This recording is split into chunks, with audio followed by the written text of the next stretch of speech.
to come and share about love. So I'm going to start by this beautiful invitation. As you are welcome here.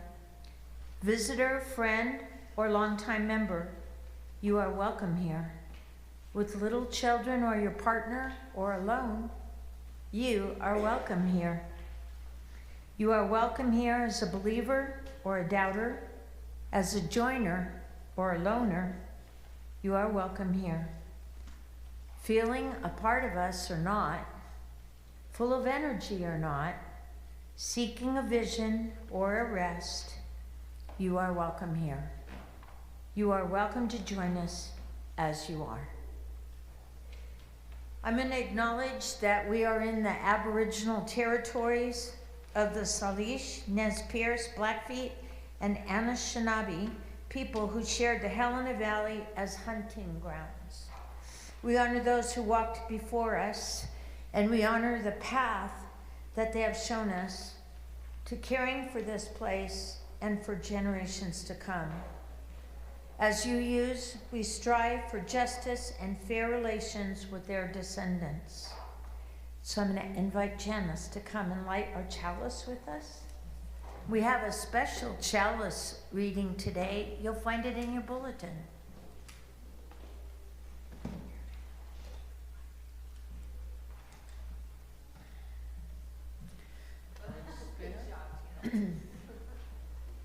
And we'll begin together. O spinner, weaver of our lives, your loom is love.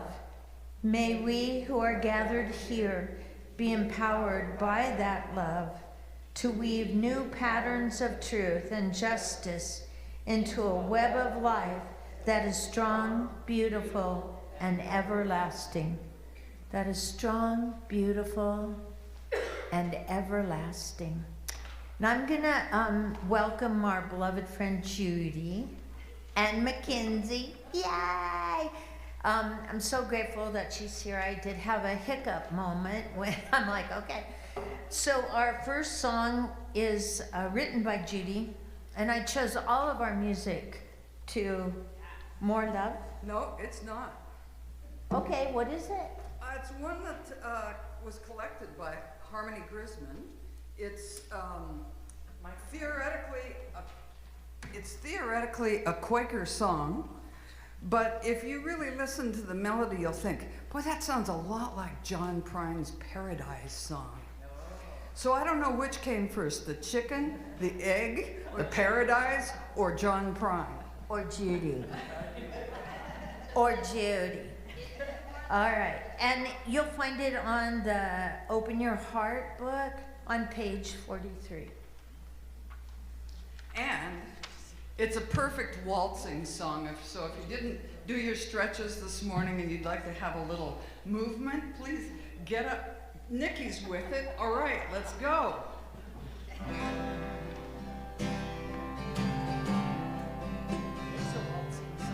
If we have not peace in our daily communion, how can we have peace in the world at large? And if we have not kindness for one another, how can we have kindness in our government and laws? More love, more love, more love, more love. The heavens are calling, the angels are crying. Oh Zion, more love, more love. You probably don't need your words. Just look around at each other and sing this. Here we go. If we have not peace in our daily communion, how can we have peace in the world at large?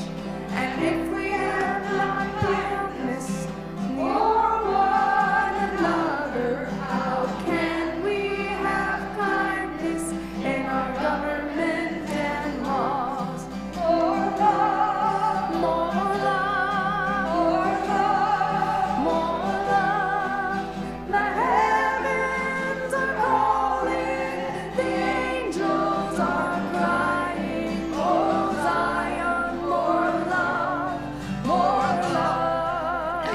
not know this, but on Monday morning when the legislature meets, they're going to open with this song. If we have not peace in our daily communion, how can we have peace in the world at large?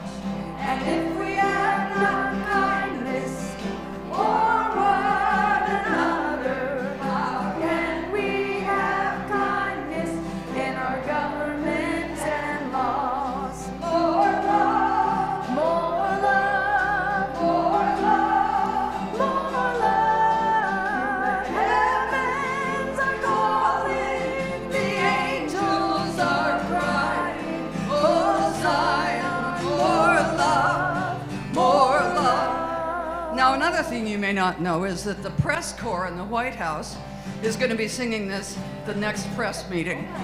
Here we go. If we have not peace in our daily communion, how can we have peace in the world at large? And if we have not kindness for one another, how can we have kindness in our government and laws? More love, more love, more love, more love. The heavens are calling, the angels are crying. Oh Zion, more love, more love. Oh, Marianne Dunwell's here. Let's sing it for Marianne. Here we go. This is what they're going to sing in the legislature on Monday morning. You ready? Here we go. If we have not peace in our daily communion, how can we have peace in the world at large?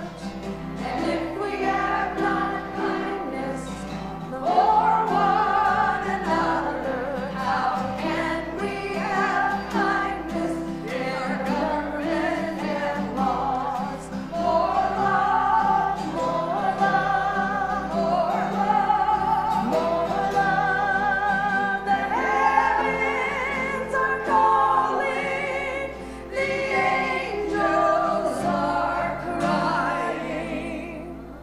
Oh Zion, more love, more love.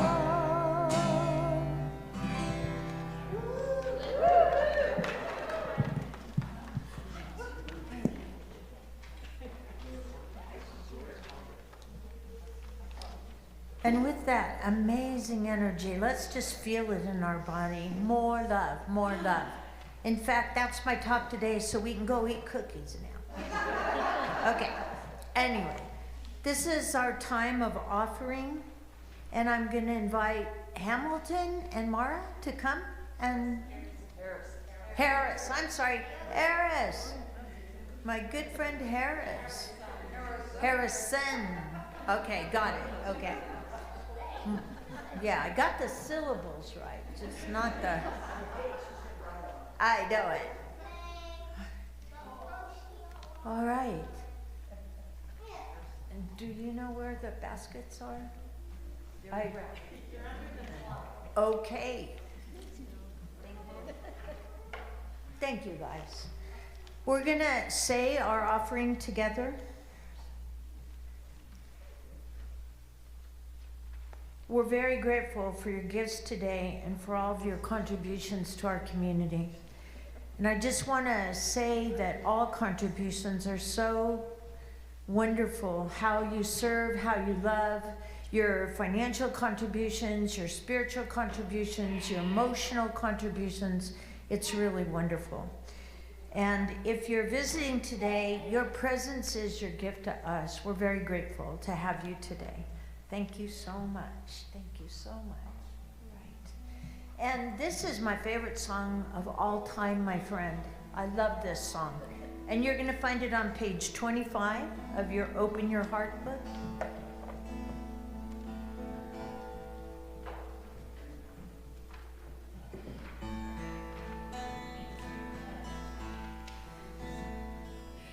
Thank you for your loving hands, your loving heart, your loving ways. Thank you for the gifts you bring into the world each day.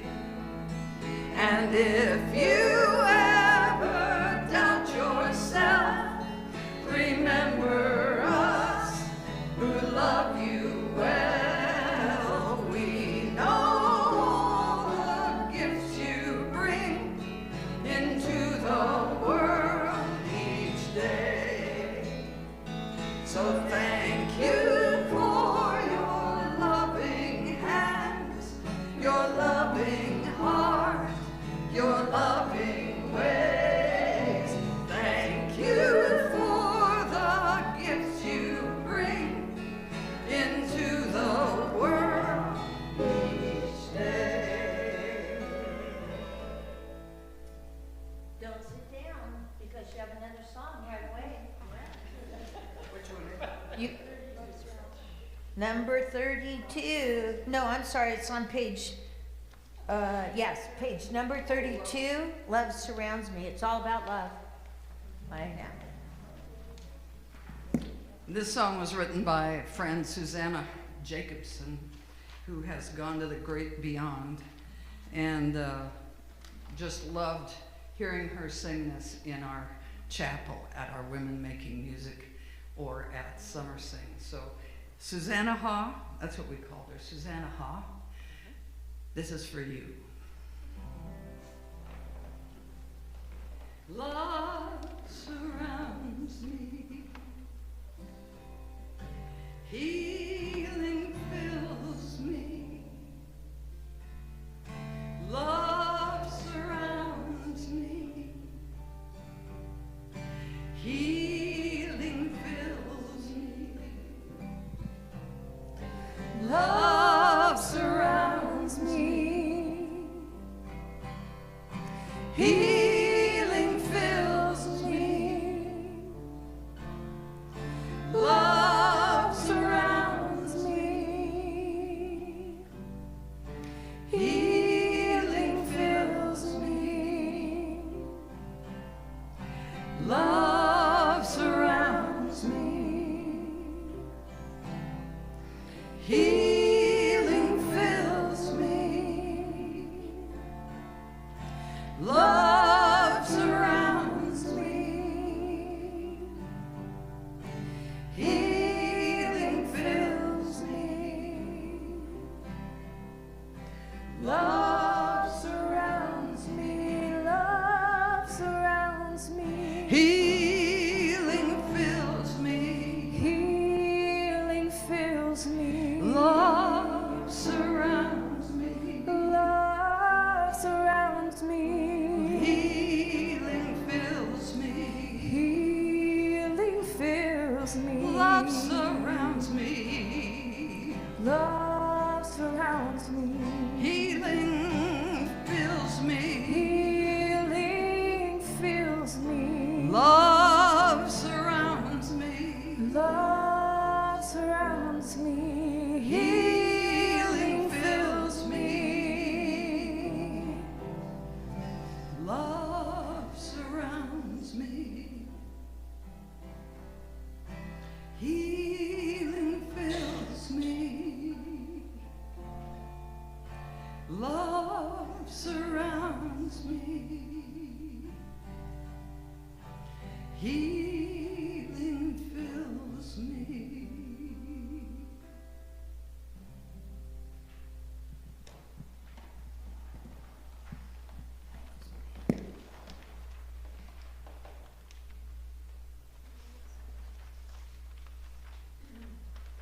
I invite you to take a deep breath with me and then let that go and allow those words to settle completely in your heart. In fact, if you would put your right hand on your heart and your left hand over that and just let those words settle in for a moment.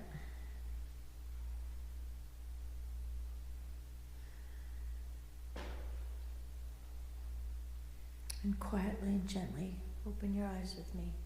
and be here now. I can't thank you guys enough for that. I'm trying not to cry. We'll see how that goes.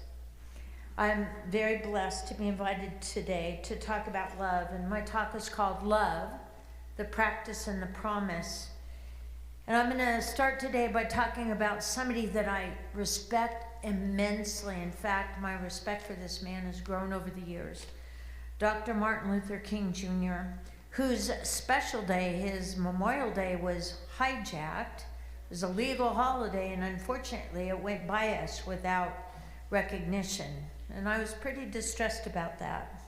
In 1964, Dr. Martin Luther King Jr. was the youngest recipient of the Nobel Peace Prize for his, and I'm going to say this word with emphasis, for his unrelenting work in the civil rights movement. Sorry, that made me cry. I'm having a hard time seeing through my tears.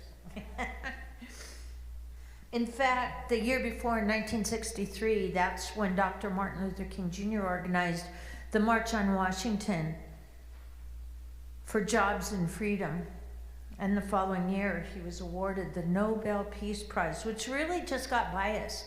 We weren't even that aware. He taught us, these are his words, darkness cannot drive out darkness. Only light can do that. Hate cannot drive out hate. Only love can do that.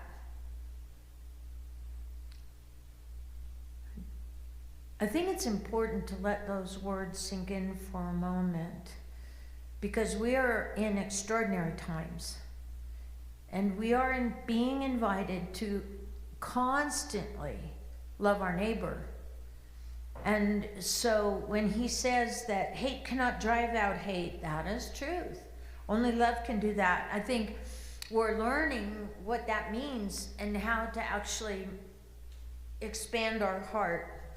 During his life, ministry, and activism, Dr. King spoke often of what he called the beloved community.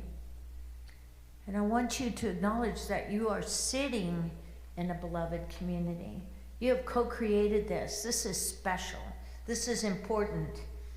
And what King envisioned was an achievable society where conflict still exists, but is resolved peacefully without hostility. And we know within a beloved community, it's slightly dysfunctional. It's a little sloppy. It's just like a family, like a big family, and that's what we do. So what I know is beloved community recognizes the inherent worth of every single person and the value of others, and that it is motivated by kindness, compassion, and a love for all of life without exception. These are all stated values of the UU community. King, so I want you to listen, because we are a beloved community. And he described it as a space of social equity and belonging, peace and freedom. The freedom to be who you are without prejudice. 69 years ago, this is quite a while ago, at the 50th anniversary of Alpha Phi Alpha in Buffalo, New York, an entirely black fraternity, Dr. Martin Luther King declared, "We must prepare to go into the new age without bitterness." Now think about this. This is 69 years ago. That is a temptation, that is a danger to all of those of us who have lived for so many years under the yoke of oppression, and those of us who have been confronted with injustice and the evils of segregation and discrimination. We cannot go into the new age with bitterness and indulging in hate campaigns. We cannot do it that way. For if we do it that way, it will just be a perpetuation of the old way. We must conquer the hate of the old age and the love of the new age, and go into the new age with the love that is understanding for all men, to have with it a forgiving attitude, to look deep down within every man and see within him something of godliness. That's something that will cause you to stand up before Him and love Him. As we move into this transition, we will have to rise up and protest. We will have to boycott at times, but let us remember that boycotts are a means to an end. And the end is reconciliation. The end is the creation of a beloved community. The end is the creation of a society where men will live together as brothers. I'm going to repeat what he said. The end is the creation of a beloved community. This is my voice now. I was chosen to speak today about love, which is both an intention and an action. It is a noun, but more importantly, love is a verb. Love requires your participation. So I'm addressing this beloved community today, which has been intentionally formed out of the actions of love. One thing that I know is true, that Unitarian Universalists are all about beloved community. And that's what drew me here and keeps me here, is the invitation to love, to share, to care, and to participate. Community is an intention and action of love. And community requires commitment, as you know. By the way, I brought cookies today because I wasn't sure if anybody would. Yay! Just so you know. Community requires commitment. And as I shared, it's sloppy. It is.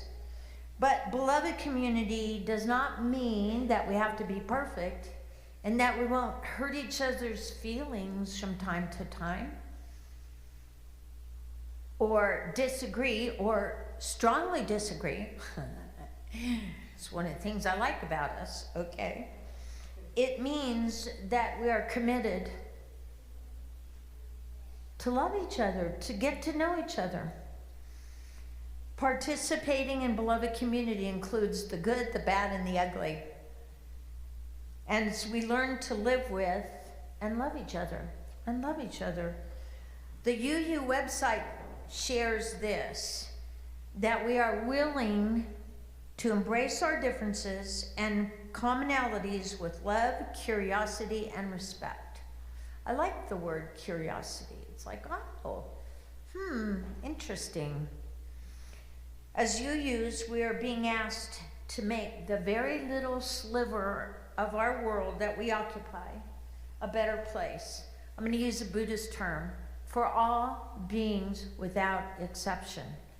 To make the little sliver of this world that we occupy a better place for all beings without exception. And I always say, everything that walks, crawls, creeps, swims, flies, absorbs, bubbles, and composts.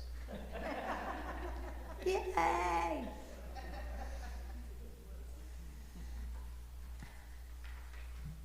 At the General Assembly in June 2024, last year, UUs voted to replace the existing 7 principles in the bylaws with language describing Unitarian Universalism through these shared values. I'm very blessed to be asked to talk about love, and I believe that you've had talks about equity, interdependence, transformation, pluralism. Say that word with me. Plural. Thank you. All right. Generosity and justice.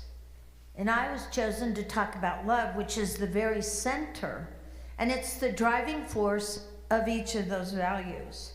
And just as, so the word love in the beautiful picture is in the chalice, and the word love is over the lighted flame. And just like a real flower contains a center, my favorite is a sunflower, but any flower contains a center, everything from that center unfolds.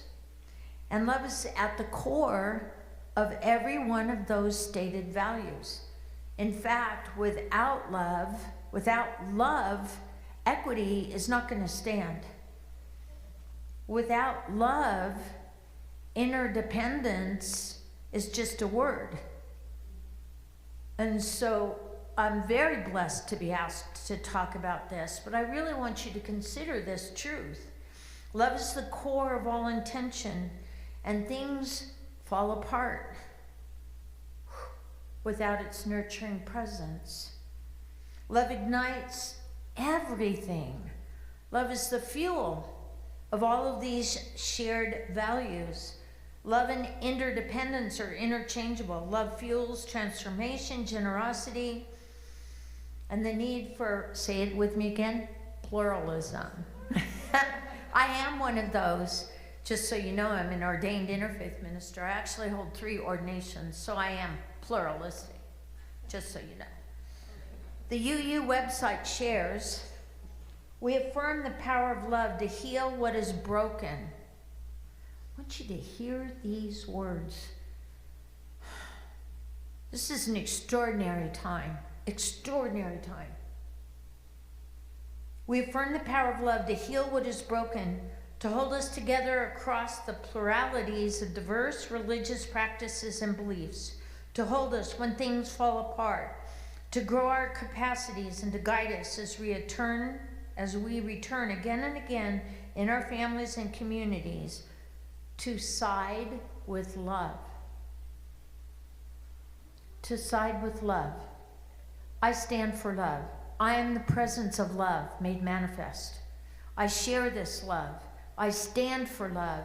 And yes, all of that going on out there, that is an invitation for something other than love, and it is our personal obligation to rein in that energy and come back into love, and to remember that we have each other.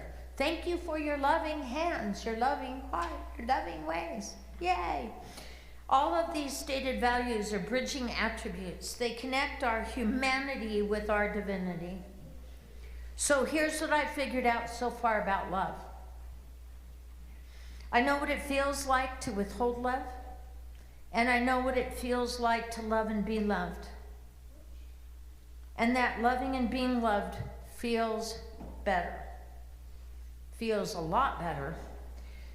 We may not be able to hit the mark of unconditional love. That's something. But I also know that not striving for unconditional love hurts me more than anyone else. If I don't attempt it, if I don't strive for it every day and invite myself to strive for that mark, I'm the one being hurt.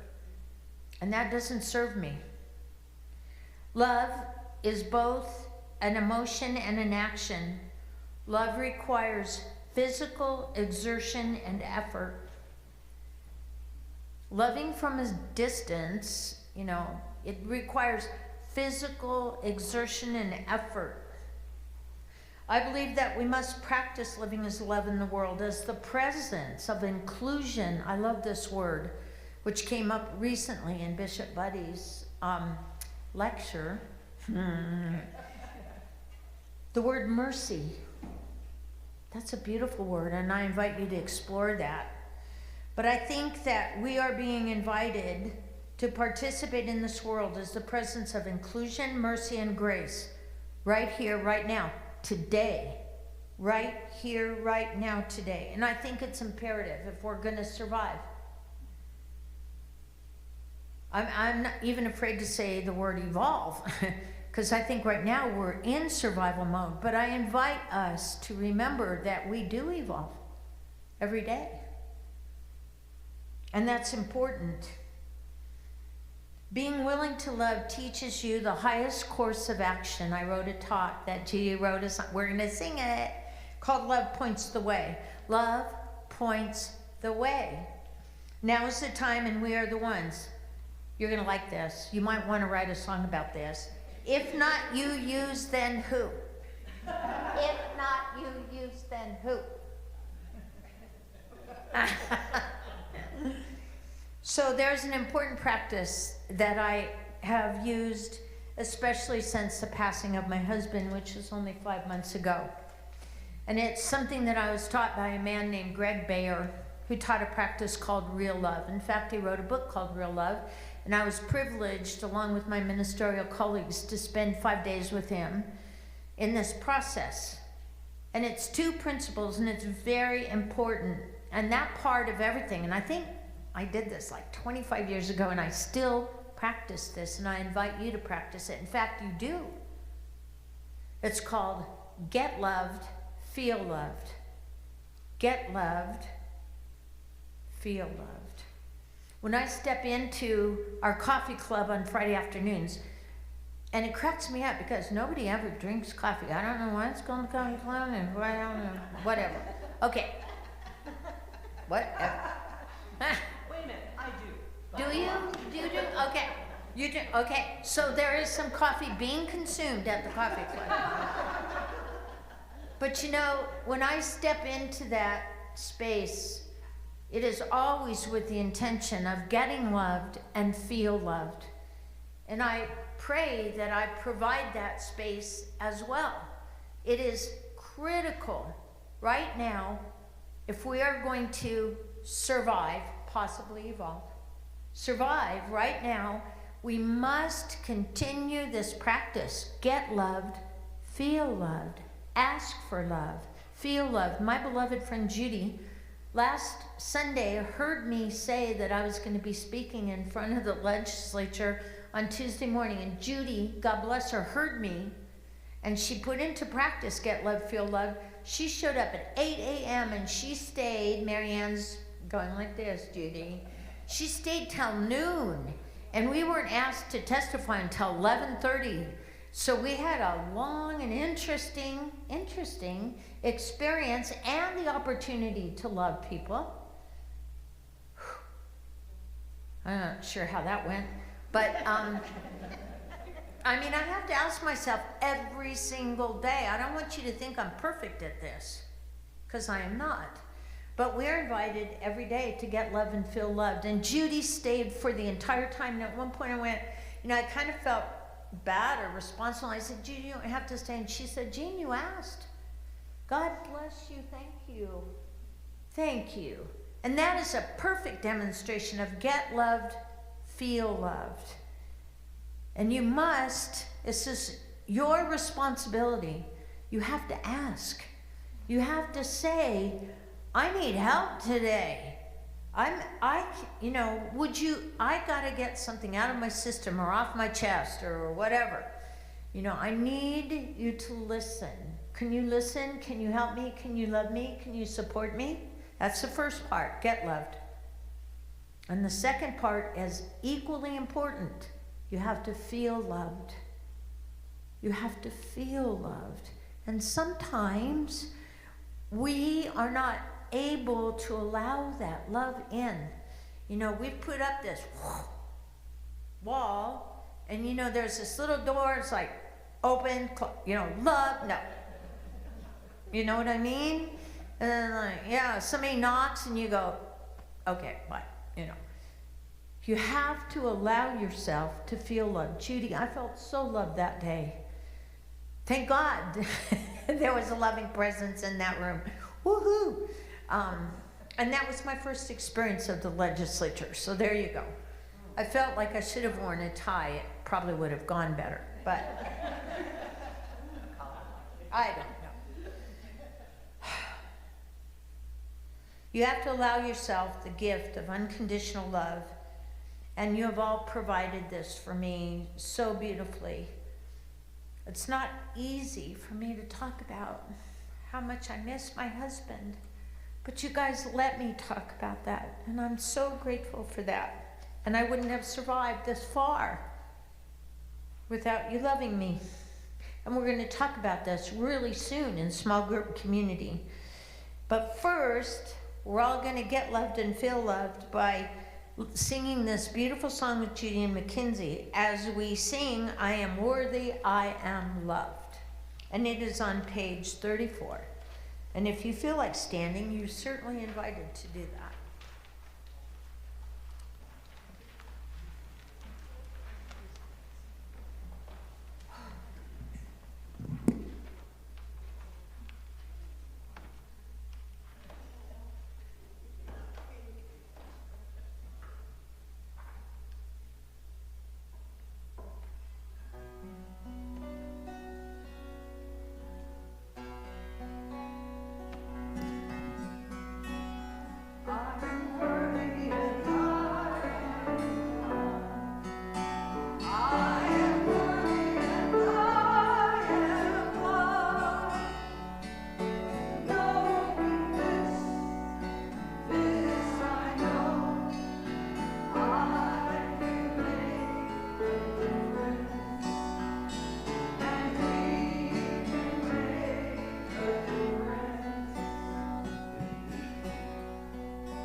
all the living and those yet to be, are giving us hope, are giving us faith that we can make a difference, and I can make a difference.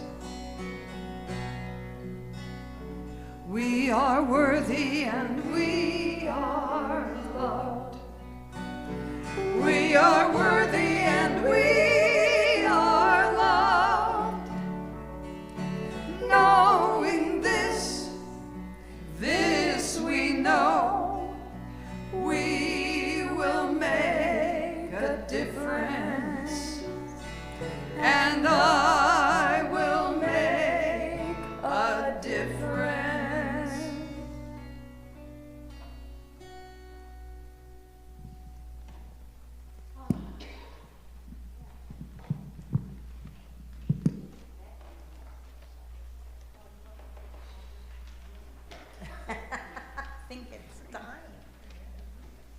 So in previous services, we've read through the ways and rules of the small groups, and I think most of you have heard them enough that we kind of have it in hand.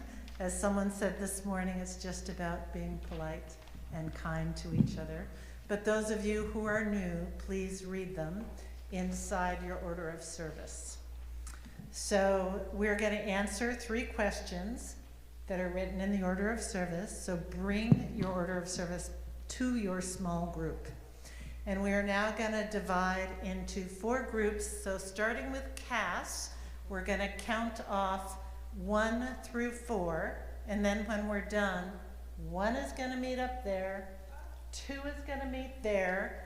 The kids are going to come back with Agnes and meet in the front of the sanctuary with Jean. 3 is going to be in one side of the fireside coffee room, and 4 is going to be in the other side. So go ahead, Cass. 1, 2, 3, 4. 1, 2, 3, 4. 1.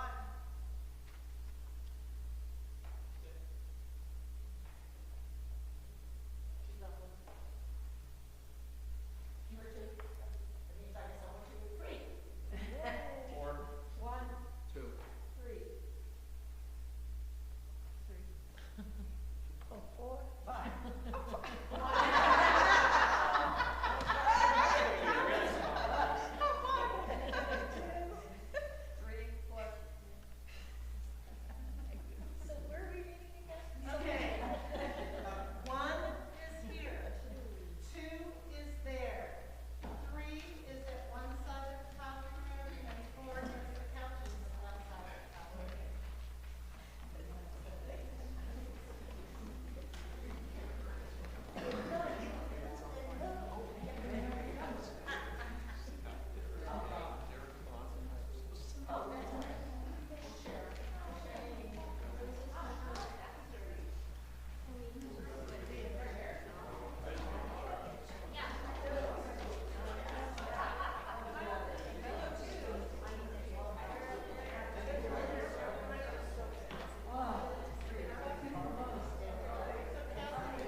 Okay, y'all, come on back.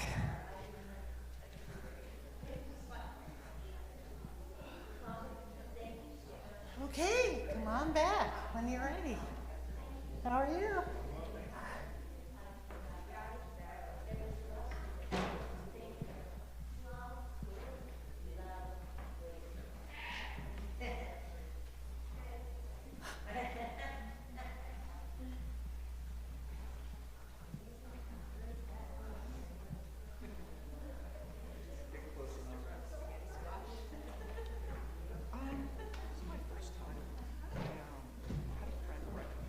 Okay.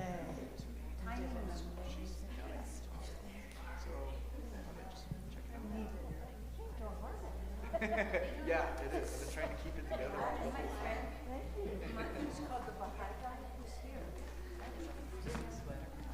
Which one is it? He runs the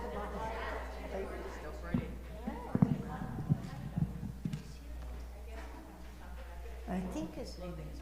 So you're gonna call Janice up again to extinguish. Yeah, but I have to take choice of concerns.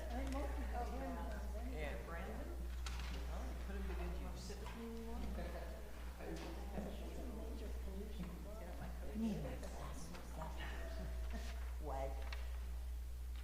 Oh, you're back. That was magic.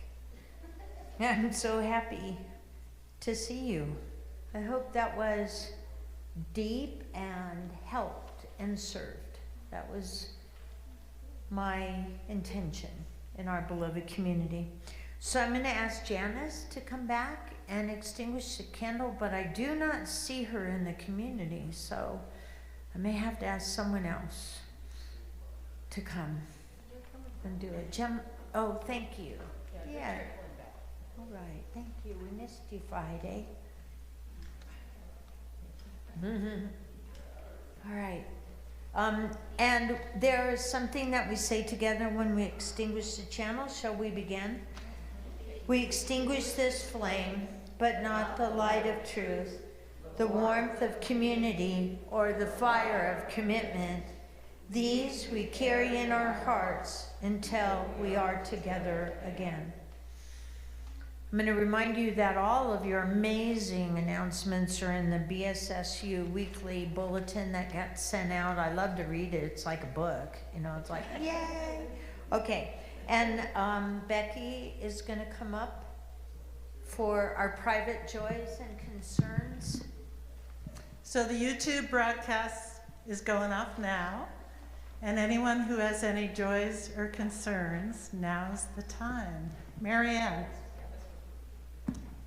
Okie dokie, I'm concerned about our brothers and